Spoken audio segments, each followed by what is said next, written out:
Well, good morning and welcome. Good morning. Good morning. We are going to begin our service with music, so please stand for, appropriately enough, Rise Up.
It does interfere with the sound system, and if you need to have it on, if you could put it to vibrate. And so as we kind of relax and begin the service, I invite you, we're going to have a moment of prayer. I invite you, if it's comfortable for you, to close your eyes. Be still and know that I am God. Be still and know that I am. Be still and know. It is in the stillness that we connect to the divine within, that we find the answers that we seek, and that we know the love that is all-encompassing and all-embracing. Amen. And now we will read the Lord's Prayer, translated from the Aramaic language that Jesus spoke. Father, Mother, Earther, and Breath of all, create a space inside of us and fill it with your presence. Let oneness now prevail. Your one desire that flows through ours as energy fills all forms. Give us this day our physical and spiritual nourishment, and untangle the knots of error that bind us as we release others. Do not let appearances make us forgetful of the source, but free us to act appropriately. From age to age, through you, flow the glorious harmonies of life. May these words be fertile statements through which our future grows, Amen, amen, and amen. So I'd like to introduce our team. It takes a village to create a church service. There's lots of people that work and support us during the week. The people who are here today supporting us are, I am your platform assistant. My name is Carol McGuire. Our children's message, and meditation will be delivered by our spiritual leader, Reverend Margaret. Our music today, what a full group of musicians we have. We've got Dave, Patty, Mary Lou, Lori, Ann, Marlene, Bill, yay, Bill's back. Yay.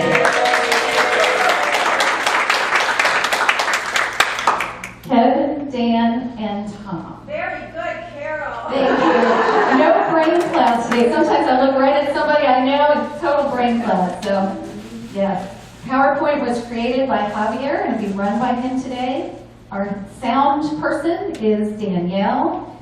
Our video person is Bunny. And just FYI, if you want to share the service with somebody, Bunny does upload these to the website. Yay! Yeah. Yay, Bun Bun! Our ushers today, for those of you who are new, you can tell we're an enthusiastic group. Our ushers today are Dan and Jacqueline. Our youth volunteer teacher today is Sonia. Our classroom assistant today is Delaney. And Delaney, this is her last week. She is actually going back to Columbia to go back to school at USC. So we thank you very much. And Delaney, we've appreciated you being here so much that our team here wanted you to have a little gift to remember us by. Blessings in your school year. Hope to see you back.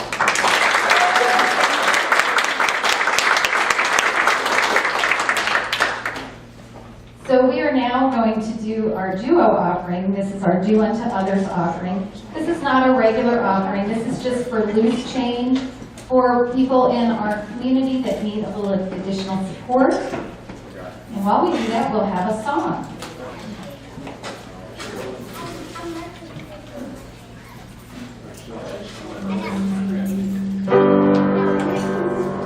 This little light of mine, I'm gonna let it shine. This little light of mine, I'm gonna let it shine. This little light of mine, I'm gonna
Everybody's been doing fun summer things, right? You liked it? Did you have fun on your vacation?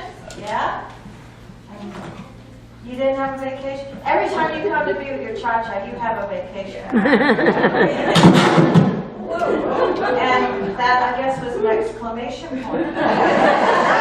Okay, so we've got a slide up on the screen of a kind of a tree that I know and love. Everybody know the fig tree? That's a fig tree, yeah. And come on up here, you guys. I want you to see something. See these right here? These are leaves from my fig tree. You can touch it. That's leaves from my fig tree. And I'm in love with my fig tree. And you know what I noticed? The more I love her and appreciate her, the more figs she gives me. I think she's a girl. But you know what? It doesn't matter. She's given us lots of figs. You see the baby figs there? They're not ready to pick. They're not ready to pick. And this fig tree is so much of a blessing to me. It is a fig. It's going to be a fig, but we're going to leave it on there. She's not ready to pick. I love this fig tree so much that, you know what, when I'm appreciating her, where's the mama? Well, there was a mama fig tree who made a fig that grew another little tree like this, and then that tree came to live in my garden, and now she's a grandmother fig tree. And she has given branches of herself to many other people that I know who are now enjoying her figs too. And that's the way it is. You know what? When I love this fig tree, I can feel God in my heart. Did you know that? Okay, guys, we're just going to have a conversation. When I appreciate this fig tree, I can feel God in my heart. Do you have something that you appreciate, EJ, that you just love so much that you can just feel God in your heart when you are appreciating something? Do you have anything like that in your life? Here, come here. I want them to hear this. Turn around. Okay, go ahead. Your friends. And what else? Yeah. Aww. Your family. Your mom. And school. Don't push it. So when we feel really grateful for something, that feeling, some people describe it as feeling God in their heart. Mm-hmm. Or they'll actually say, I feel so at home when I'm sitting in my garden, or when I'm with my friends, or when I'm with my family. I just feel so at home. And that feeling right in here, that's one of the ways we feel God. Do you know that? You know, I found something in my garden back in Florida when I lived there. And I think you might be interested to see it. You know what that is? It actually is an arrowhead, and it's so big that it's actually a spearhead. And when I found this in my garden, I took it to the University of Florida so they could tell me how old it was. You know what they told me? You want to hold it? I took this to your class. Do you remember? When I came to your class. Remember how old it is? It's over 2,000 years old. Wow. Now, 1600s, actually older than that, way, way back there, 2,000 years old. So when I hold this arrowhead, you want to touch it, Michael? You want to touch it? I can feel the energy of the people who made that. Just like I can feel the energy of the fig tree. And I feel my connection with these people, and that's another way that I feel God in my heart. I feel the energy of the ancestors when I hold something like that. Is that good to know? You can feel God's energy in a lot of different ways. Now, let's walk over here to these backpacks. Michael, come tell us what you put in the backpacks this morning. Come over here. Come over here to the mic. Tell everybody what you put in the backpacks this morning. Prayer card. A prayer card. So all these backpacks are going to go to some of the homeless kids at Myrtle Beach High School. And so Michael this morning put a card in all these backpacks with prayers from 8 of the great world religions. And that way the kids will have something to choose from, a prayer that they want to read, maybe bless them for that day. So we want to bless these backpacks because they're going to the kids next week. And we're going to ask for some volunteers from out here to take the backpacks and some other donations that have come in to the kids at Myrtle Beach High School. So if they can let Cha-Cha know after service today, if they can take that stuff, that'd be great. So we want to bless the backpacks, and we want to bless all the children. We want to bless Delaney, who's going off to school next week. And we want to bless Miss Sonia, who's in the classroom today. They are vigorously full of life and yeah. So we're going to bless these kids, and here you go. We're going to bless these kids, and they're going to bless us. So Michael, come on up here and bless all these people out here. Okay, we ready? Okay, we love you, we bless you, we appreciate you, we behold the Christ in you, and we love you just the way you are. Okay, y'all have a fabulous time.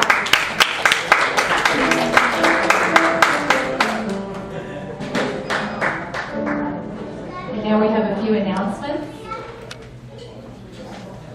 Okay, you just heard about the backpacks. We do need somebody to take over some of the donations to Hope House this week, so if that's you, please let me or Cha-Cha know. If you still want to bring in a backpack, you can still do that, but all of these will be going by Tuesday or Wednesday. And we have Kumare. It's a fabulous documentary. I've seen it.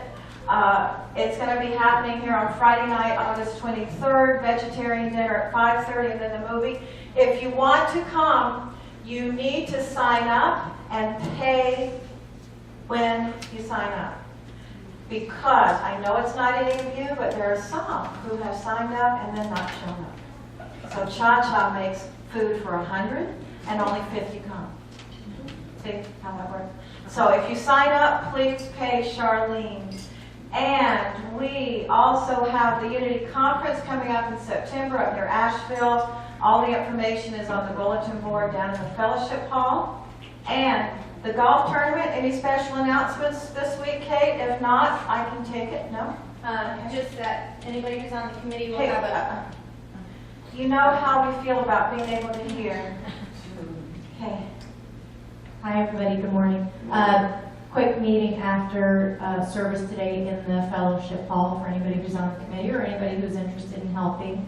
And we're also going to be doing a wine raffle. That's something that we've adopted from the Long Bay Symphony, and they've had great success with that. So if everybody could bring one bottle of wine in, and then we can raffle, put them together in groups and raffle them off, that would be great.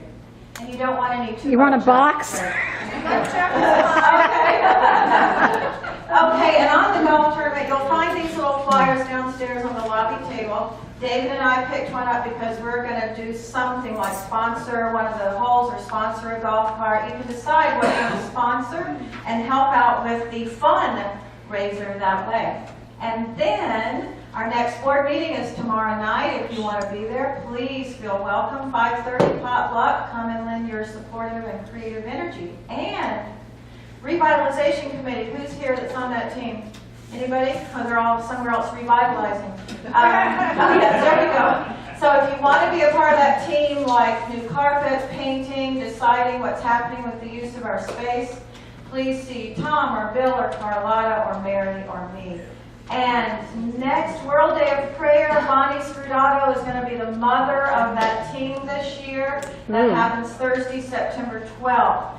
It's always a fabulously powerful time of prayer. We do a vigil the whole day and into the evening. So if you want to be a part of designing that, please see Bonnie Scrudato. And that's it for now. Great.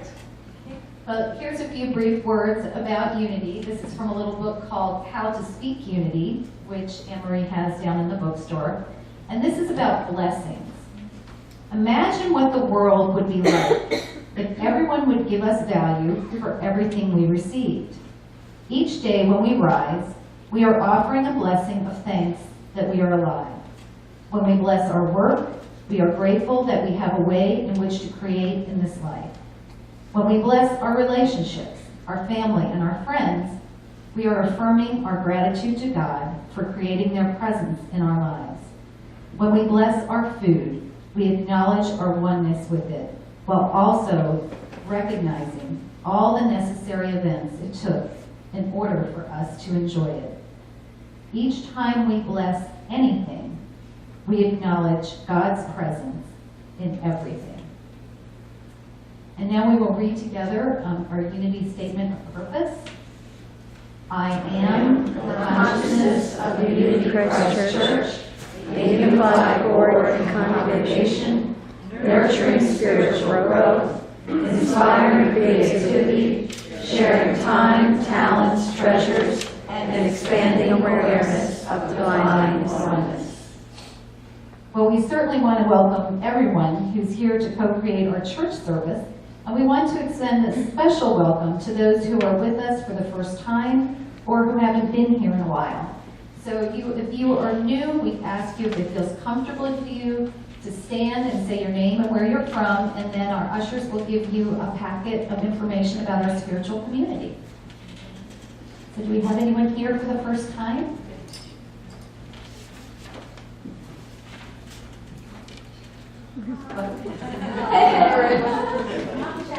I'm not here for the first time, but on the ladder, I haven't been here in quite a while. Oh, welcome. Well, it's great to be here.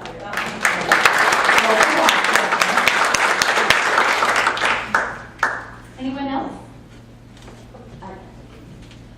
I have been here before and I love it, and I love the ceremony of all the people here, and I am a mountain girl from South Carolina, and invite all of you to come up and see us. We'll be there.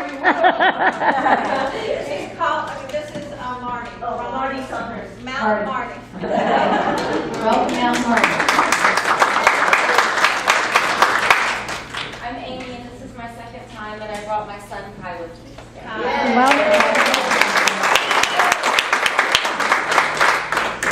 Thank you for being here. And now we will have a reading from the Daily Word, which is Unity's oldest publication. And let us repeat the affirmation together. Guidance. Spirit leads me, guides me, and walks beside me. Today I carry these words with me as a prayer for guidance. From the hymn, I Am a Child of God by Naomi W. Randall. The lyrics, lead me, guide me, walk beside me, help me find the way. I know the Spirit of God is with me, and I watch as the path ahead unfolds. One step, one insight, one turn at a time. Knowing I am never alone in my decisions, I feel adventurous and confident. What dreams are mine to fulfill? How can I contribute to the greater good? Divinely directed and inspired, I dust off aspirations I might have previously laid aside and ask Spirit to lead and guide me to fulfillment. In every endeavor, I call on the Spirit of God within to help me find the way. And from Psalms 48:14, this is God, our God forever and ever. He will be our guide forever. And let us repeat the affirmation. Spirit leads me, guides me, and walks beside me. And now we'll sing. Everything I need to know.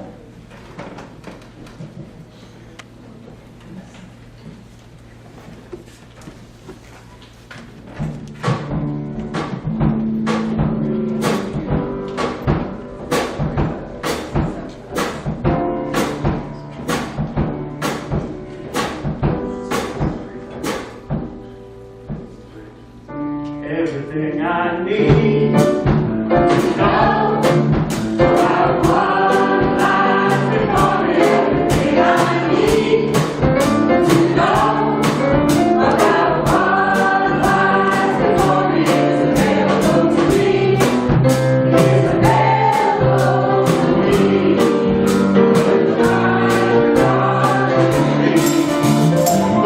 Everything I need. Oh, about what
meditate on this. I don't think we need to say anything. If there's ever a picture of centering, of mindfulness, of everything I need to know about what lies before me is available to me, it's all built into us. We know how to be the sunflower or the fig tree. We know how to be the gladiola. We know what we're to be. It's all within us, right? And sometimes we talk ourselves out of that and we think we don't have a clue about what it's about to be human being, to be God with humanity all at the same time. Hu meaning God and man meaning to think. We forget that we are designed to know how to think with the consciousness of God. Or maybe you don't. I forget on occasion. So let's talk about a very well-known story, the Prodigal Son story. And I used to think the Prodigal Son was from a choral group. The Prodigal Singers. I don't know. I just got a little confused for a while. The Prodigal Son story. So we're going to talk about that. When we remember who we are and we remember our magnificence, we can feel God's presence in everything. Have you found that to be true? Yes. When we feel our oneness and connection with all that is, we feel God's presence showing up in the sun and in the river and in the stars and the meteor shower and the birds and the turtles and the alligators. Oh, and in one another. When we're open like this rose, we just feel it, right? We have those days, don't we? And sometimes we are like this, open, like the rose, and sometimes we're into ourselves, right? We're like the fig tree, and in a few months she'll be dormant. She'll drop her leaves, and she will let extra sunshine in onto our deck and our bedroom window. She'll let the extra sunlight come through, and she'll be resting. But if somebody didn't know that, they might come along and look at the tree and think, wow, there's something wrong with that fig tree. Where did all its leaves go? When in fact, it's doing exactly what it's meant to do. So there will be times when you and I, we close in, right? And we go from birth to birth to birth. There's not just one awakening. There's not just one being reborn anew in our hearts and minds. There's many, many rebirths in our lives, right? Yeah. Most of us in this room have lived long enough to know that. We go through times of birthing and rebirthing ourselves anew. And so that's what the Prodigal Son story is about. You know, getting back to this rose, it reminds me of a story that many years ago when something happened in my life that my heart just closed down for a while. Ever had that? Mm-hmm. And my heart was broken. And so I felt like it's just not going to work being here and on this planet this way. If I'm going to have to feel these feelings of sadness and dismay and I'm going to be overwhelmed like this, I just don't think, this is not what I want to be doing. So I was living in Jacksonville, Florida at the time, and one day I got up after being in my apartment for 3 or 4 weeks, not going out, not wanting to see anybody, and something swept over me. And the way it's stated in the Prodigal Son, I came to myself. I came home to myself. I woke up, and I felt like doing something. I felt like riding my 10-speed bicycle around the parks in Jacksonville, Florida. And I rode into what I thought was a park, because I've been riding in and out of parks. And I rode into what I thought was another park, and there was this woman who was cutting the roses. And she looked like the sister of Methuselah. I mean, she looked like the Ancient of Days. And she had on her little hat and her leather gloves, and she was cutting the roses, and the sidewalk was full of cut roses. And they needed to be cut, you know, they were kind of drooping, but their color was so vibrant. The sidewalks were strewn with roses. So I rode up to her, and I was doing what we call in the South chattering. Just, it didn't make a lot of sense, but I was making conversation. I was chattering, and it didn't dawn on me till much later that she never said a word. I was chattering. Oh, could I have some of these flowers? Could I fill my basket with them? Could I take them home? Do you mind? Could I have some? And she began to gather the roses with me and put them into my bike basket. And then I received a message from her. And she didn't move her lips in the normal way. But she gave me a thought. She blessed me with a thought. And she said, just as you still see the beauty of these roses, God still sees the beauty of your life, even though you have forgotten. So what she did, she transmitted to me an idea. And that idea planted into my consciousness.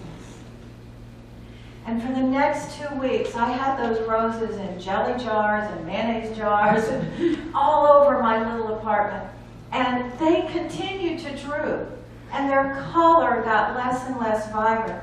However, the fragrance of these roses just filled my apartment. And as the years would go by, I would recognize that same sweet rose fragrance many, many times when I was doing healing work. And some of you know about it. When you're doing healing work, sometimes you can smell the fragrance of roses. And some of us think that's Divine Mother. Some more specifically Mother Mary. The point is, Spirit shows up in our lives so beautifully. And it's not only during the times when we're having like a really easy time of being in the world. Pay attention. Pay very close attention when we're in those times when we think that we've been forgotten or that we have forgotten our connection with Source. Some people feel like you've got to be on top of the mountain to have the greatest experiences with Spirit. But many of us have learned that even when we're in the bottom of the closet, Spirit is with us. And many of us have learned that out of the bottom of the closet times, we deepen into an awareness that we didn't have before. St. John of the Cross, I mention him frequently. He talked about the delectable wound, the things that open our hearts so that our hearts cannot close again in exactly the same way. And last week in Susan's message, she told us, feel those feelings. They're going to come up. Feel. That's why we're in a body. So Rumi, he had something to say to us on this. Rumi said, there is a force within that gives you life. Seek that. In your body, there lies a priceless jewel. Seek that. Oh, wandering Sufi, if you are in search of the greatest treasure, don't look outside. Look within and seek that. There are times when we're going to be driven within. And many times it's the things that break our hearts the most, or the things that most bring us the most dismay, or the most sadness for the world, or for our lives, for our families' lives. And we will be driven in. And some of us want to race through the times that feel hard. Let's get this over with and get on about what feels good. Right? So what we want to remember this morning, even when we go into a far country like the Prodigal Son did, even when we go away from the trueness of who we are, we're still being ministered to and encouraged and inspired, and we're being driven to a depth that holds great treasure, right? So the Prodigal Son, the story goes that the son went to his father, a wealthy man, and he says, "Dad, can I have my inheritance?" And the dad says, "Okay." Did y'all find that to be true in your lives? First of all, it's a hard story to believe, but this is the story. So he goes to his father, "Dad, can I have my inheritance?" Dad says, "Okay." And the son takes his inheritance, goes off into a, quote, far country, Been there. and squanders the inheritance. He has what they call riotous living. Ooh, that sounds like fun. And he squanders everything that his father has given him. And then he comes to himself. He realizes, uh-oh. Have you ever had that feeling? Uh-oh. I've gone and squandered what my father has given to me, what the riches that have come to me. I've made a mess of it. And I won't ask for a show of hands of all of us who've done these kinds of things. And so he comes to himself. And let's read about what that is. In the Discover the Power Within You book, which many of us are studying on Tuesday night, Eric Butterworth writes this: "A careful study of word origins reveals an amazing similarity between the words, quote, born again, repent, turn, and transform. All of these words are pointing to this idea that Paul talked about, the Apostle Paul. He said, "Be ye transformed by the renewing of your mind." Be transformed. Same idea of coming unto ourselves, coming unto our true awareness of who we are as sons and daughters of the creative presence. And that field of potential and possibilities and awakened consciousness lives within us, and sometimes we divert ourselves away from that consciousness, and sometimes we're solidly centered in it. And we know the difference of the feeling, don't we? Mm-hmm. Don't we know when we're tilted? Yep. Don't we know when we're a little off of center? Right? And so the more that we feel our centeredness, the more we're familiar with that feeling, then the easier it becomes to return to that place when we do get tilted. And the hope is that we won't spend as long of a time in the tilted place, and that we'll bring ourselves back center more quickly. And that we become aware of the feelings, we feel those feelings, we become conscious of those feelings, but we also know that we are called to center. And the other words that could be used in that sentence, be transformed by the renewing of your mind, are words like change, thinking differently, and awakening. We hear that word a lot here. So when we talk about coming back to ourselves, we're talking about that awakened consciousness. In the story of the prodigal son,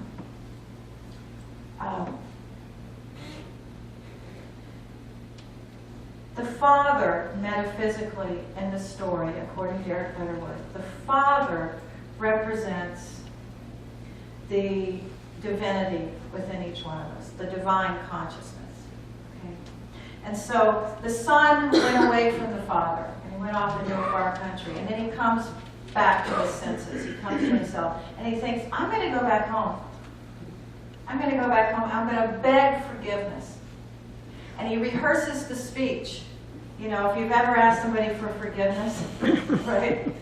When you go back to somebody and you tell them, you know what, I see it more clearly now, I'd like to apologize. You know, sometimes we rehearse the speeches, don't we? Mm-hmm. So he rehearsed the speech. And he never gets to give the speech. His father sees the son coming home from a long way off. He sees the son coming back. And the father immediately calls for a feast and a celebration. He says, my son who is lost, he's come home. And I found a stock photo, which I still haven't learned how to remove the words, but I like the feeling of the slide. So if the FBI's here, turn the other way. Is this a felony? And there's another one that's going to come up too. But this is the feeling, you know, the feeling of the son being welcomed home. And so sometimes when you and I, we divert from our centered presence, we start scaring ourselves with old stories and old ideas, and we can be pretty hard on ourselves, can't we?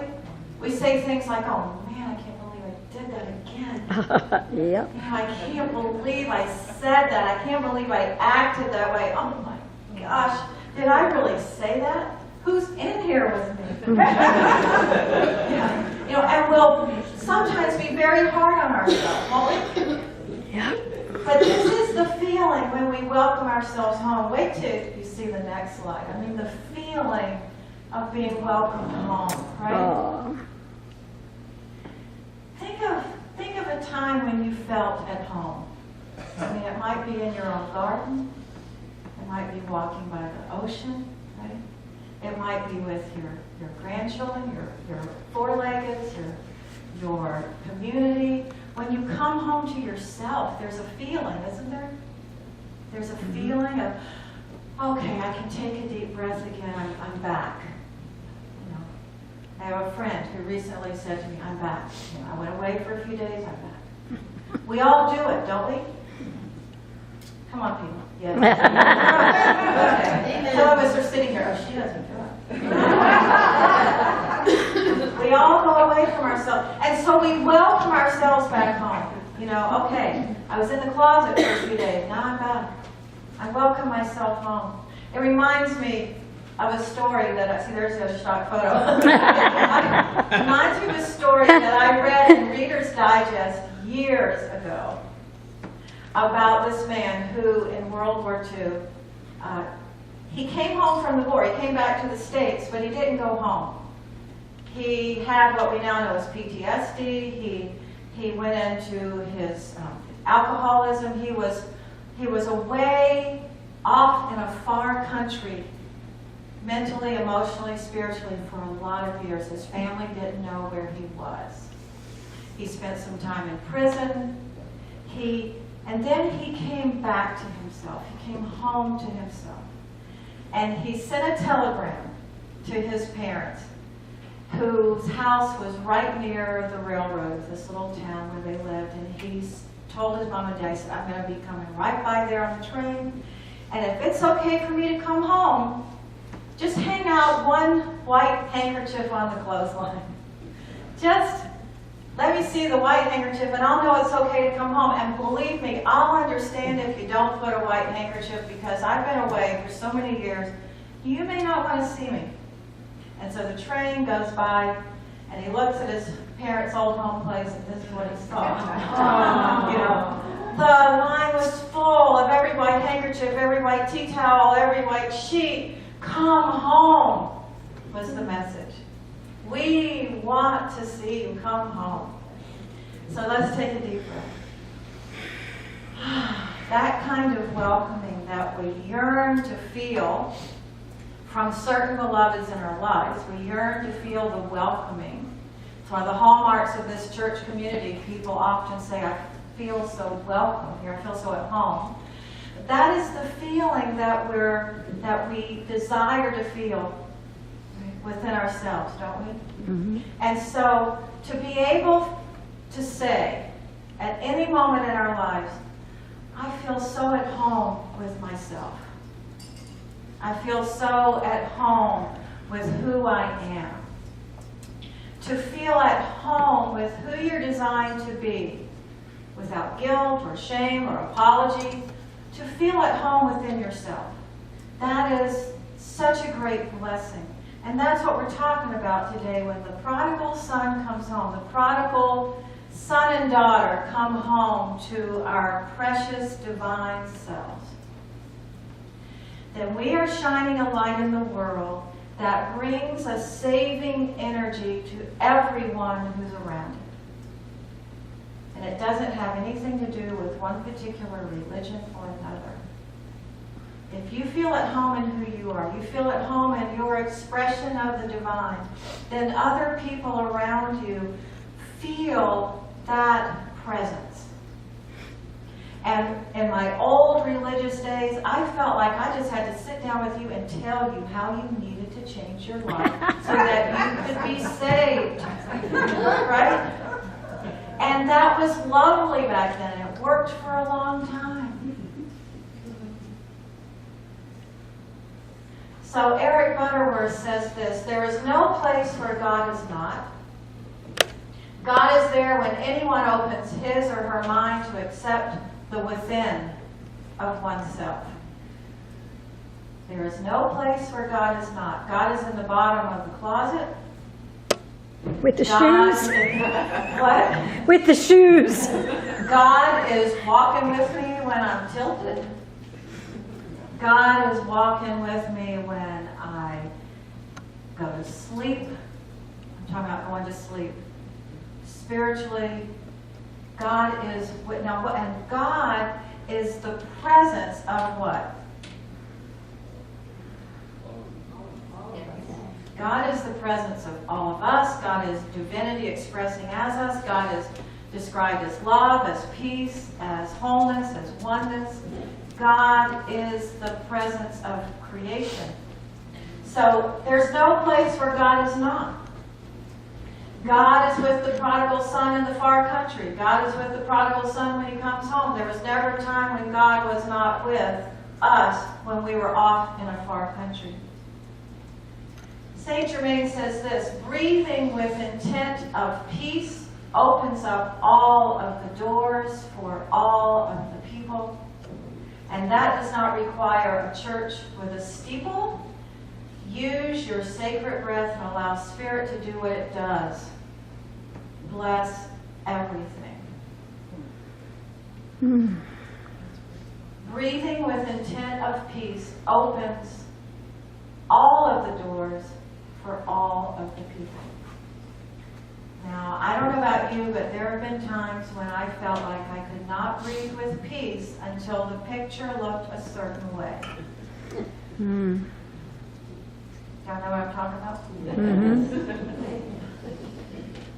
I cannot breathe with full intention for peace until my family's safe over here, until the finances look this way, or until this particular bill's paid off, or until this particular war has ended, or until this particular person has forgiven me, or that I've forgiven them, or until this person acts this way, or until I can feel this way. Have I named about everything? Okay. So what we know when we come back to ourselves, when we come back from the far country, we realize that we can breathe with an intention of peace no matter what's going on around us. And that is coming home to ourselves. Being in oneness with Spirit has nothing to do with the circumstances that are going on around me. But we think that peace can only happen when circumstances look a certain way. So I've had that a little bit askew through my life. I'm practicing knowing peace no matter what's going on in the world. Are y'all practicing the same thing? Yes. That's good news, because I need you to breathe with peace so that I can feel more peace. So, one of my favorite stories is based on this scripture. You will go out in joy and be led forth in peace. The mountains and hills will burst into song before you, and all the trees of the field will clap their hands. It's from Isaiah. The very trees in the field will clap their hands. Have y'all ever had that experience of feeling yourself celebrated by nature?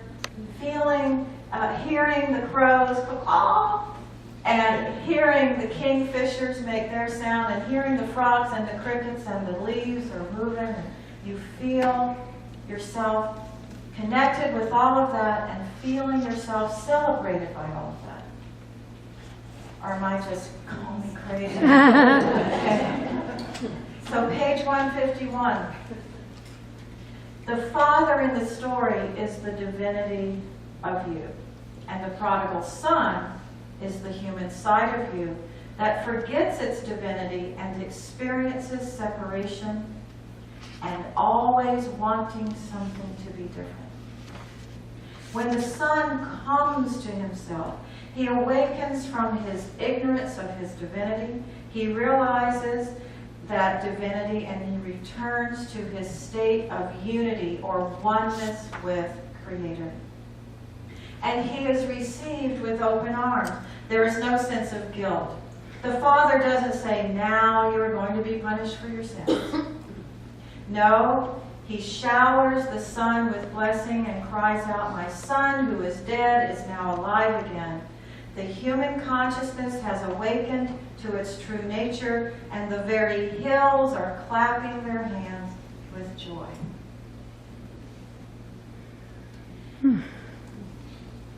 I was hiking at Mount Shasta quite a number of years ago with our wolf dog Gypsy, and we went up to the snow line, which it was in the middle of July, so you see how high we had to hike to get to the snow line.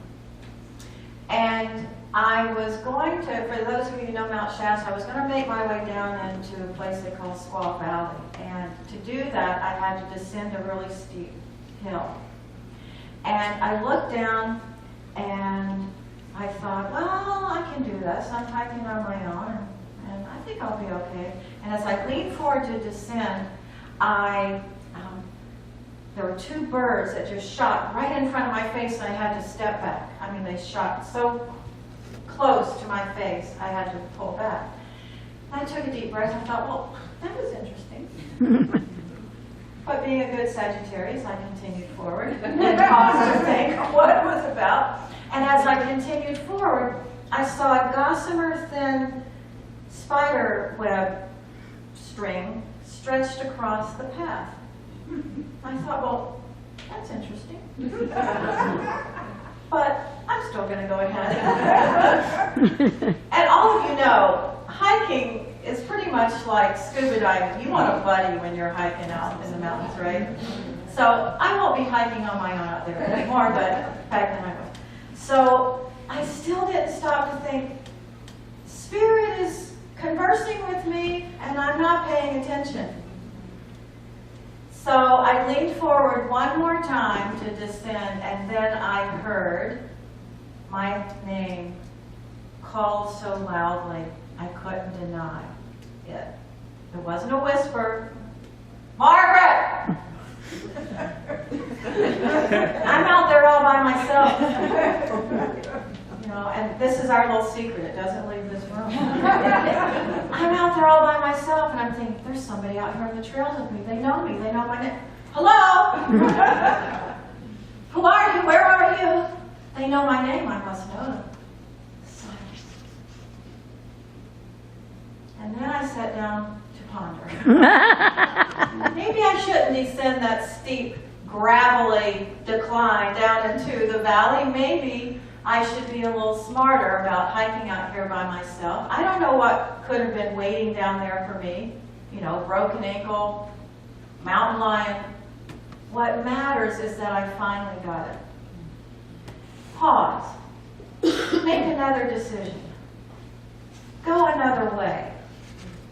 So I turned, walked down an easier trail, and I sat beneath 5 young redwood trees. They call them cathedral circles because the trees were growing up in a circle. I sat in the middle, and I let my heart open, and I let myself return to myself. And I felt at home.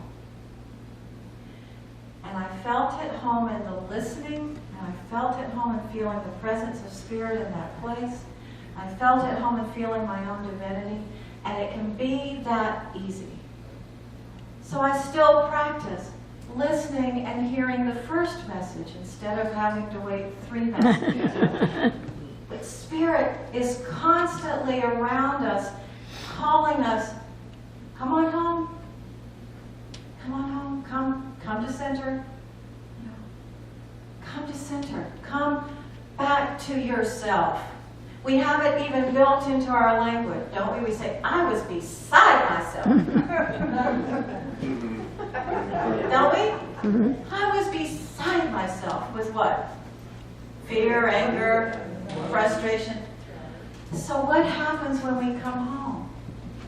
Peace. And you know the feeling. You and I know the feeling of being at home with ourselves. And that is the feeling that we want to remember when we feel like we're off in a far country. And don't leave here thinking that I've said those far countries are bad times. Those far countries can open us to depth awareness. Yep. Right? But the idea is we always want to come home. And I can tell you that all of creation is celebrating you and me in our times in the far country and our times of coming home to ourselves. It is said, however, that there is greater celebration over those who go off and return than those who never go off at all. And in the story, there's an elder son who gets very beside himself when he sees his father calling for a celebration for the son who left and came back, and the elder son says, well, you never gave me a party.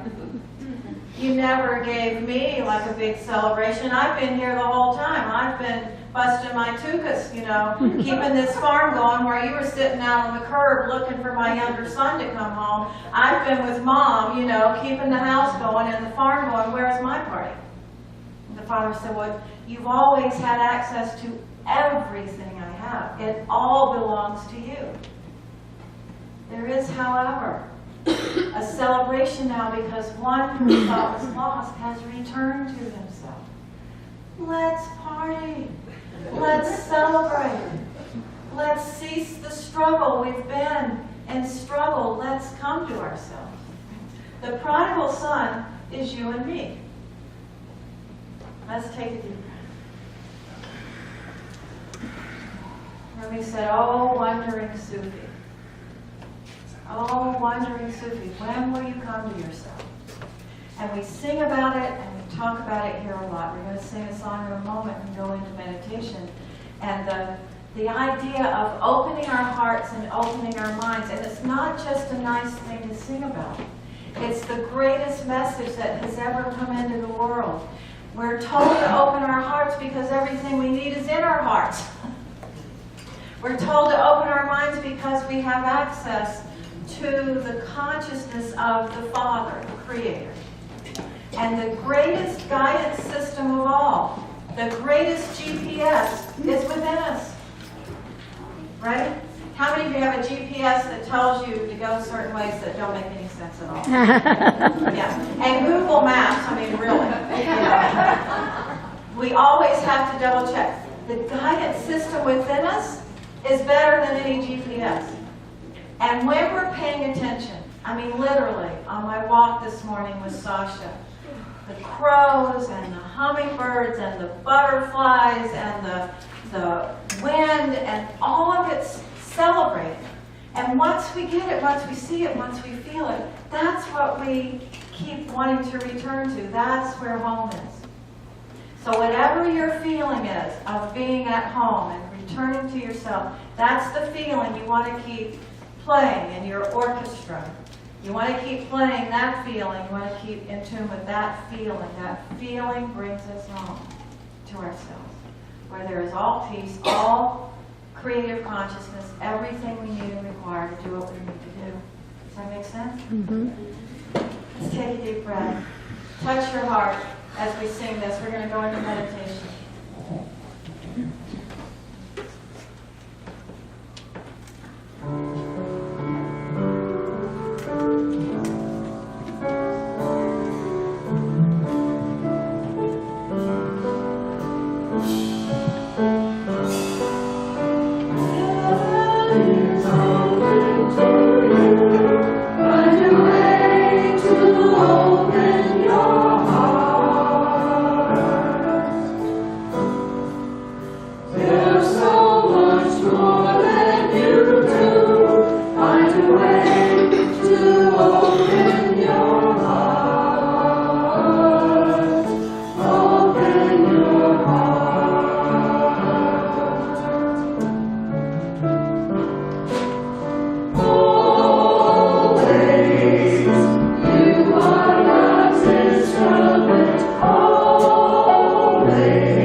And each one of us can remember stories from our own lives where we felt that we went off into a foreign country. And sometimes those far country places can go on for hours or days or weeks or years. We can imagine that the prodigal son brought back with him life lessons, lessons of deepening, lessons of understanding, lessons of insight, lessons of awareness. The far country doesn't mean that the Holy Presence is not with us. The far country means that we are getting mastership training even when it feels like we're in a far off country. Bless those times that we take ourselves into far off countries. And bless the awareness that there are times when we know we've come home to the center of our being, where we know that all hold sacred and holy purpose, and we know there is no place where God is not. There is no place where the presence of peace and love and wholeness does not reside. It is always with us. God is there where anyone opens his or her mind to accept the within of our true selves. And even if the mind is closed, God is there anyway. And there is always a reality beyond every appearance. There is always a within to each one of us and each experience. There is always something bigger going on. And when we come home to ourselves, we see the expanded perspective. Ah, this is why I left my center, my being. This is why I've allowed myself to feel this kind of struggle, this kind of sadness, this kind of feeling of disconnect. Ah, now when I come back to myself, I have have a clear understanding and awareness of who I am and what I am to be and do in this life, in this place, in this moment. Bless yourself for all the times you've gone away and all the times that you've returned to your center. Let us bless all those in our lives, our beloveds, our family and friends, who periodically go away and then they return. Bless our whole human family, who from time to time forgets our divinity and we go away. And we make decisions in that far-off country, and then there's consequences we get to deal with. Eventually, we make our way back to our true selves, our center. Bless our whole human family and the coming home. The great celebration for the awakening of our hearts and our minds. The great celebration that's going on. All of nature celebrating us. Here's another one. She's awake. Here's another one. He's home. He's come back to center. Here's another one. They remember. They're listening. They're feeling. They can see the kingdom of heaven happening right here, right now. They get it. They see it. They feel it.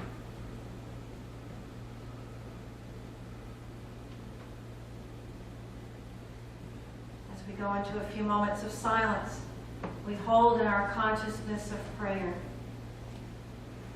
ourselves when we forget, and all those that we're holding in our hearts who may have forgotten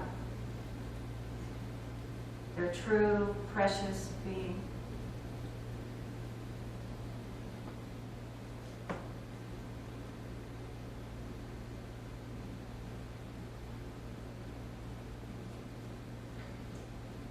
This is a time to say their names out loud if that feels appropriate for you.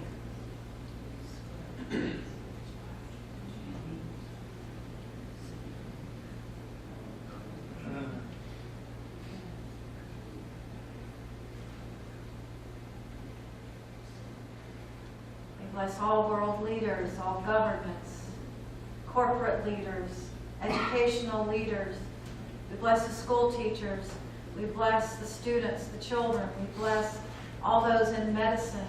We bless those in the economic arena. We bless our human family as we come home to ourselves, to center, to seeing and thinking more clearly, making decisions that are about affirming of life and creating a world that works for all. We know that capacity resides in each one of us. We call it forth.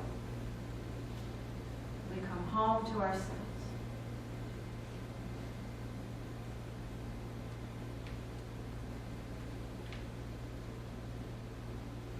And we celebrate.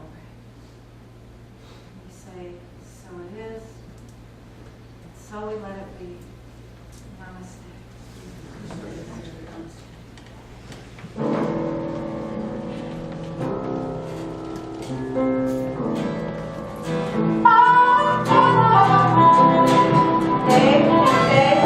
Wait just a second, sweetheart. I did this one Sunday, and I got to hear about it from the board. We're not going to forget the offering, because we love the offering. Wow, thank you for that reminder. That is so incredibly powerful. And now we have the privilege and the opportunity to share the gifts and blessings of abundance in our life. So if the ushers would please come forward. And we have a blessing with hand gestures that we do over our offering. So let's say that together. I am life flowing through me, blessing these gifts to radiate peace.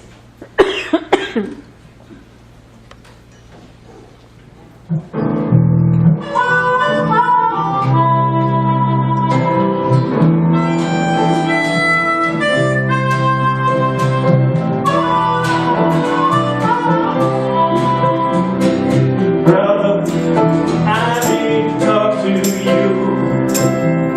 This might sound strange, and you probably lost my mind. Okay, and I'm amazing, I'm incredible, I'm a miracle, a dream come true. And I'm marvelous, I'm beautiful, guess what? So are you.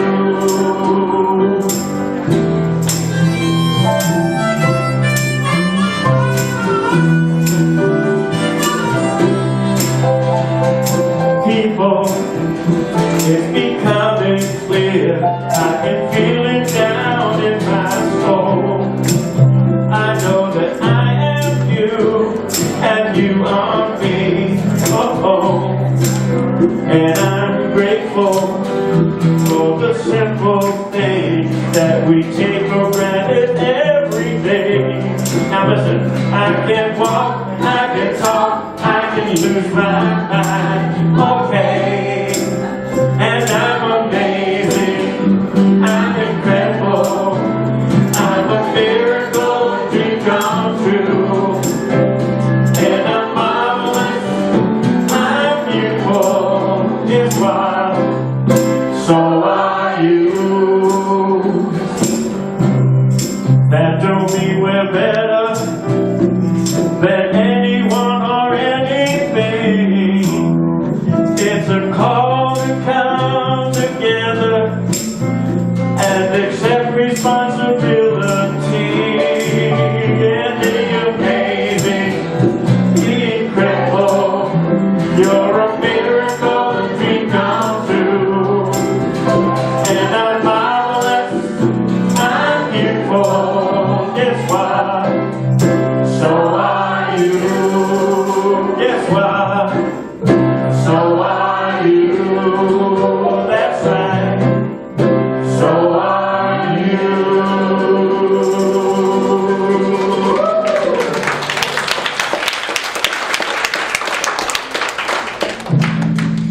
And we'll bless our offering again. I am light, flowing through me. Bless these gifts to radiate peace. You announce it? And a few more announcements we have coming up. Sunday Morning Circle is studying some of the teachings of Chris Beige, who will be here in November. He wrote Life Cycles, and they're studying about Hinduism, other world religions. Yoga, Monday night and Thursday night. Lots of healing going on here. And then we have book group Wednesday afternoon, The Untethered Soul. And then we have midweek contemplative service, 5:30. And then many of us continue into the Peace Chapel for Oneness Blessing. And then Course in Miracles on Thursday. Don't say this is a church with nothing going on. And Oneness Blessing will be happening right after service in the Peace Chapel. Free books and pamphlets are downstairs in the activities room. Next Sunday, the Law of Compensation, me, and here we are, prayer for protection. Let's say this for ourselves and all those we're holding in our hearts. The light of God surrounds us, the love of God enfolds us, the power of God protects us, the presence of God watches over